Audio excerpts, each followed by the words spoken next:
ಇದಾರಲ್ಲ ಹಂಗ. ನಿಮ್ಮ ಅಮ್ಮ ತೀರ್ ಹೋಗ್ಯಾರಲ್ಲ ಹಂಗ ಗಂಗನ್ ಗಂಡನೂ ತೀರ್ ಹೋಗ್ಯಾರ.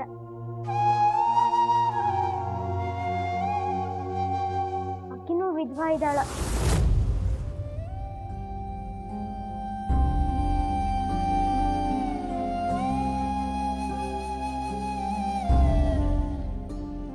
ಅಕ್ಕ, ನಿಮ್ಮಮ್ಮನೂ ದೇವ್ರ ಹತ್ರ ಹೋಗಿದ್ವಾ?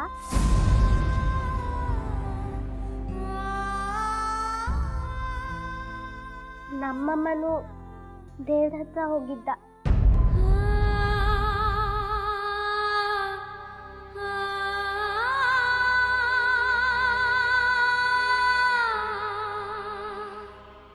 ನಾವಿಬ್ರು ಪಕ್ಕ ಗೆಳತಿರಾಗ್ಬಿಟ್ವಿ ನೋಡು.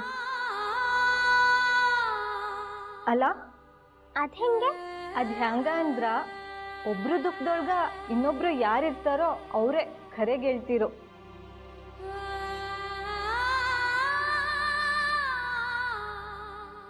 ನಾವಿಬ್ರು ಒಂದೇ ದೋಣಿಯಲ್ಲಿ ಕೂತೀವಿ, ಹೌದಿಲ್ಲ? ದಾದಾ, ಹುಡುಗರು ದೋಸ್ತಾದ್ರ ಫ್ರೆಂಡ್ಸ್, ಹುಡುಗಿಯರ್ ದೋಸ್ತಾದ್ರ ಗರ್ಲ್ ಫ್ರೆಂಡ್ಸ್ ಏನಾ? ಏಯ್ ಸುಮ್ನಿರೋ. ಇದು ಮಾತನ್ನ ಹೋಗಿ ಮಾಮನ ಮುಂದೆ ಹೇಳಿಗಿಳಿ.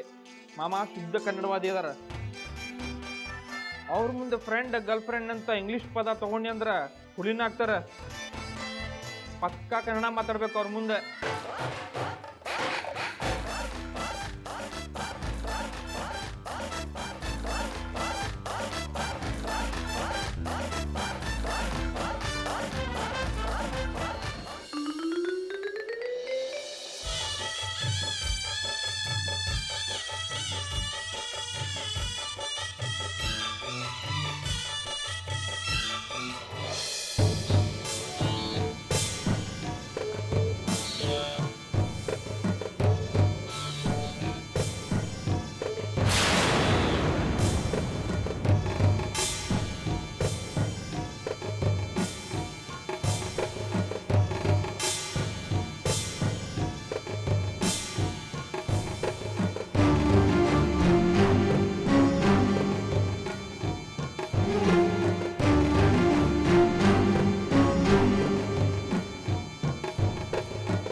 ಅದನ್ನೇ ಮನಸ್ಸಿನಲ್ಲಿ ಇಟ್ಕೊಂಡು ಯೋಚನೆ ಮಾಡ್ತಾ ಇದ್ದೀಯಾ?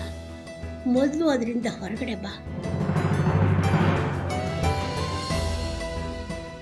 ನಾನೇನು ಯೋಚನೆ ಮಾಡ್ತಿಲ್ಲ ಅಜ್ಜಿ. ನಿನ್ನ ಚಿಕ್ಕ ಮಗುವಿಂದ ನೋಡ್ತಾ ಇದ್ದೀನಿ. ಯಾವುದಾದ್ರೂ ಯೋಚನೆಯಿಂದ ಹೊರಗಡೆ ಬಂದೆ ಅಂತ ನೀನು ಮಾತು ಹೇಳಿದ್ರು ನಿನ್ನ ಮನಸ್ಸೆಲ್ಲ ಅದರಲ್ಲೇ ಇರುತ್ತೆ. ಅದಿತಿ, ಯಾವುದ್ರ ಬಗ್ಗೆ ಯೋಚನೆ ಮಾಡ್ತಿದ್ಯಾ? ಶ್ರೀಚಕ್ರ ನಮ್ಮ ಕೈವಶವಾದ್ರೆ ಇಡೀ ಜಗತ್ತೇ ನಮ್ಮ ಪಾಳೆ ಪಟ್ಟೆ.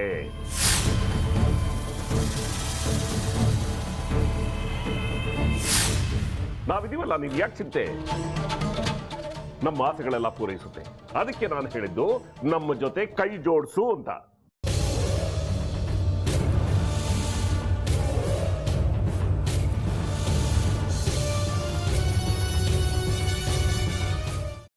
ವೆಜ್ ಖಾರ ಬಾತ್ ಮಾಡುವ ವಿಧಾನ: ಒಂದು ಬಾಣಲಿಗೆ ತುಪ್ಪ, ಸಾಸಿವೆ, ಕಡಲೆಬೇಳೆ, ಉದ್ದಿನಬೇಳೆ, ಗೋಡಂಬಿ ಹಾಕಿ ಹುರಿದು ಕರಿಬೇವು, ಬಾಡಿಗೆ ಮೆಣಸಿನಕಾಯಿ, ಕ್ಯಾರೆಟ್, ಬಟಾಣಿ, ಟೊಮ್ಯಾಟೊ, ಕಲ್ಲುಪ್ಪು, ಬೆಲ್ಲ, ಬಿಸಿಬೇಳೆ ಬಾತ್ ಪುಡಿ, ಅರಿಶಿನ, ರವೆಯ 3 ಅಳತೆಯಷ್ಟು ನೀರು ಹಾಕಿ ಚೆನ್ನಾಗಿ ಕುದಿ ಬಂದ ಮೇಲೆ ಹುರಿದ ಬನ್ಸಿ ರವೆ ಹಾಕಿ ಕಲಸಿ.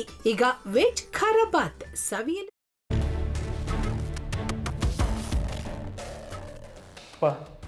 ಇಷ್ಟೋ ತನಕ ಡೆಲಿವರಿ ಆಗಿಲ್ಲ ಅಂದರೆ ಅಕ್ಕಂಗೆ ಏನಾದರೂ ಪ್ರಾಬ್ಲಮ್ ಇರ್ಬೋದಾ? ಆ ಥರ ಏನಾದರೂ ಇದ್ದರೆ ಡಾಕ್ಟ್ರು ಬಂದು ಹೇಳ್ತಿರ್ಲಿಲ್ವ ರವಿ?